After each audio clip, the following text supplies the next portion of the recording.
सारी हार 9 विकेट से हार मिली है इंग्लैंड को। अखिल, ऐसा तो किसी ने नहीं सोचा था। ये आपने कहा ना कि हाल बेहाल हो गया, ये ऐसा हाल बेहाल हुआ है कि इंग्लैंड पूरे टूर्नामेंट में सदमे से उबर नहीं पाएगा, क्योंकि आप पहले ही मैच में 9 विकेट से हार रहे हैं, 37वें ओवर में हार रहे हैं, करीब करीब आपने 300 रन का टारगेट दिया था, लेकिन इतना शर्मनाक परफॉर्मेंस आपकी टीम करेगी। डिफेंडिंग चैंपियन हो यार आप, किसी ने नहीं सोचा था, मैंने तो नहीं सोचा था। अंकिता, जिस हिसाब से रविंद्र और कॉनवे बैटिंग कर रहे थे, ऐसे देखो टक टक, अच्छा अब ऐसे टक, वो मूवी देखी आपने चैन खुली की मैन खुली, जिसमें एक बच्चा मारता है टक टक, वो ऐसे लग रहा था कि मतलब हर एक बॉल पे चौके छक्के की बरसात हो रही थी। और ड्वेन कॉनवे जो है वो वर्ल्ड कप 2023 के पहले शतकवीर बन चुके हैं। और रचिन रविंद्र की तारीफ जितनी की जाए उतनी कम होगी, क्योंकि जिस तरीके से वो बैटिंग करते हैं, जिस तरीके के वो लय में नजर आए, चाहे हम बॉलिंग में तो कमाल करके नहीं दिखा पाए, लेकिन बैटिंग में वो जलवा देखने को मिला। साथ ही साथ ड्वेन कॉनवे जो एक जबरदस्त फॉर्म में नजर आए, हमने देखा कि साझेदारी बहुत अच्छी हुई है। कहीं ना कहीं न्यूजीलैंड की टीम जो है वो कमबैक किया है और धमाकेदार कमबैक किया है। लक्ष्य सर ने जैसे कहा कि 4 साल बाद वो बदला लिया है, और ऐसा बदला लिया है ना कि इंग्लैंड को मतलब सदियों याद रहेगा। रविंद्र की अगर आप शरीर देखे, कद काठी देखे, तो लगता नहीं है कि बड़े बड़े लंबे छक्के मारेंगे, लेकिन गेंद तो ऐसे फेंक रहे थे, 5 छक्के लगाए कि मतलब दूसरे स्टैंड में जाके गिर रही थी। न्यूजीलैंड की टीम में एक ब्रेंडन मैककलम ऐसे खिलाड़ी थे जिनके कद गाटी को देख के लगता था कि खिलाड़ी दुनिया के किसी भी स्टेडियम में लंबे लंबे छक्के लगा सकता है। बाकी कोई खिलाड़ी इतना दमखम नहीं रखता, लेकिन रचिन रविंद्र ने 5 छक्के, 128 का स्ट्राइक रेट इनका रहा, 96 गेंदे, 11 चौके इनके बल्ले से देखने को मिले, और लक्ष्य दोनों का ही स्ट्राइक रेट मतलब 125 के ऊपर रहा है। मुझे लग रहा है कि ये 2023 वनडे वर्ल्ड कप के साथ अगले साल जो T20 वर्ल्ड कप होने वाला है ना, न्यूजीलैंड की टीम उसके लिए भी तैयारी कर रही है। और रचिन रविंद्र ये एक ऐसा नाम होने वाला है जिसने एक नया सितारा जन्म ले चुका है क्रिकेट के गलियारों में, और ये बहुत नाम कमाने वाला है आगे जाके। बिल्कुल, हमने वार्म अप मैच में देखा था अखिल की वहां पर अच्छी गेंदबाजी की थी रचिन ने, और आज बल्लेबाजी में वो कमाल करके दिखाया है। वर्ल्ड कप का पहला मुकाबला इंग्लैंड के साथ था, और जो करारी हार मिले इंग्लैंड को वो मुझे लगता है कि सदियों तक याद रहेगी। साथ ही साथ बात करें इंग्लैंड की, तो इंग्लैंड की शुरुआत थोड़ी सी धीमी रही है, लेकिन जो उसका मिडिल ऑर्डर कहीं ना कहीं मुझे लगता है कि वो थोड़ा सा कम नजर आया। उनके साथ मुझे लग रहा है कुछ गलत हुआ है, उनको किसी दूसरी पिच पे खिला दिया था। न्यूजीलैंड से कहा कि नहीं, आप इसके बगल वाली पिच पे खेलो। मैं तब से फोन में यही देख रहा हूँ कि कहीं बटलर ऐसी तो कुछ कहने वाले नहीं है कि इंग्लैंड हमने को दूसरी पिच दे दी थी, न्यूजीलैंड दूसरी पिच दे दी है, तो ठीकरा सर आईसीसी के ऊपर फोड़ने वाले हैं वो। और आज पाकिस्तान की जनता को क्या हुआ, वहां की जनता मतलब अहमदाबाद में कुर्सियां खाली है, सारी चेयर खाली है, 50-60 हजार लोग तो वहां पे हैं। वो तो मैच इंडिया का नहीं है, तब ये हाल है।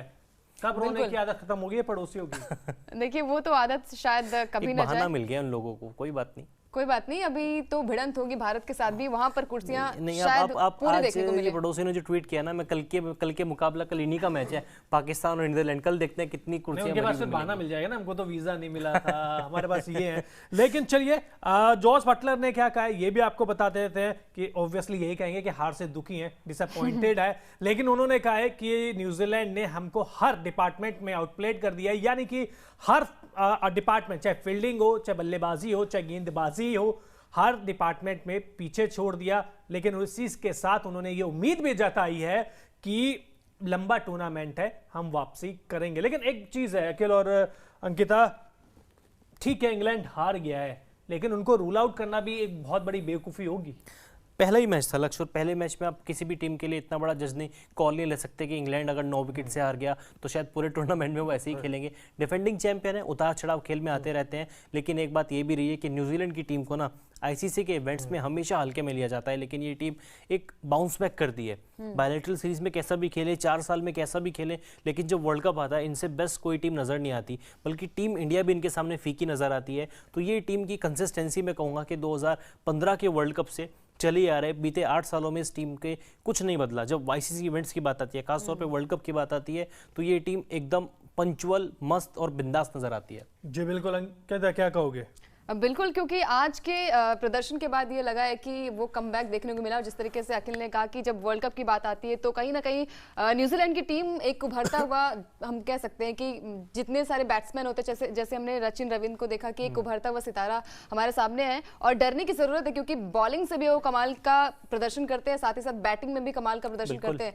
तो आज के मुकाबले में आपको क्या लगा कि कॉनवे या फिर रचिन रविंद्र? एक चीज और जोड़ना चाहूंगा आप आने से पहले कि जैसे अंकिता ने कहा ना कि बैटिंग भी कर लेते हैं, बॉलिंग भी कर लेते हैं, ये किसी क्रम पे बैटिंग वो भी कर लेते हैं, मतलब बल्लेबाजी। पाकिस्तान के खिलाफ वार्म अप मैच में 97 किया था एज ओपनर। आज केन विलियमसन की जगह खेले नंबर 3 पे, तो इतिहास रच दिया, शतक जड़ दिया। और नंबर 7 पे भी मोस्टली नंबर 7 पे बैटिंग बल्लेबाजी करते हैं जी बिल्कुल।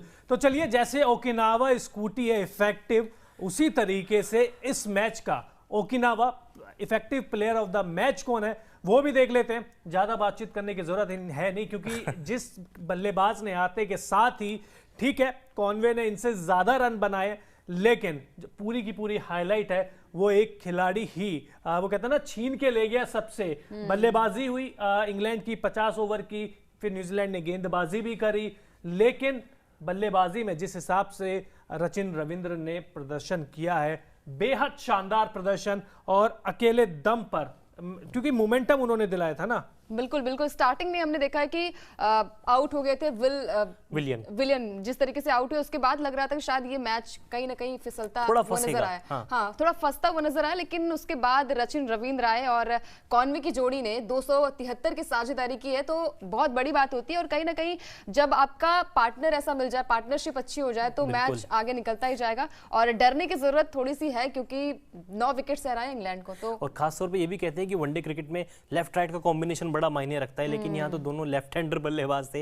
एक भी इंग्लैंड का ऐसा गेंदबाज था जिसके सामने दोनों परेशान नजर आए हों। एक भी ऐसी गेंद पूरे मैच में देखने को नहीं मिली, पूरी पारी में न्यूजीलैंड की, जहां पे इंग्लैंड के गेंदबाजों ने दोनों ही लेफ्ट हैंडर बल्लेबाजों को परेशान किया हो। जी बिल्कुल, आपको दिखाएंगे ग्राफिक्स के जरिए भी दिखाएंगे कि Okinawa effective player of the match अगर रचिन है तो उन्होंने किस तरीके का प्रदर्शन किया है, क्यों हम उनको, क्योंकि कॉनवे ने तो उनसे ज्यादा रन बनाए हैं, लेकिन इंपैक्ट किसका था? मेरी नजरों में जो प्रेशर हटाया था वो रचिन रविंद्र ने हटाया था आते के साथ ही।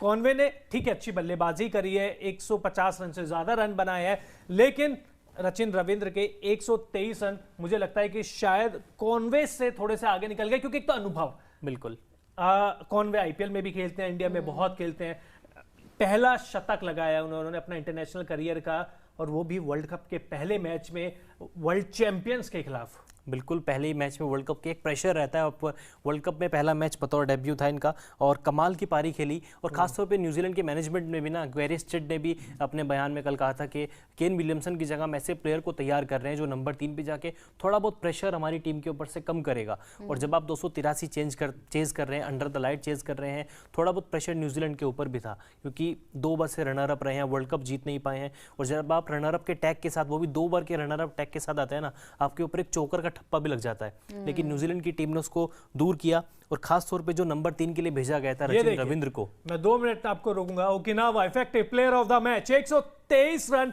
केवल 96 गेंद पर, 11 चौके 5 छक्के, 128 से ज्यादा की स्ट्राइक रेट, और किसने बनाए हैं? और इस बल्लेबाज का नाम है रचिन रविंद्र।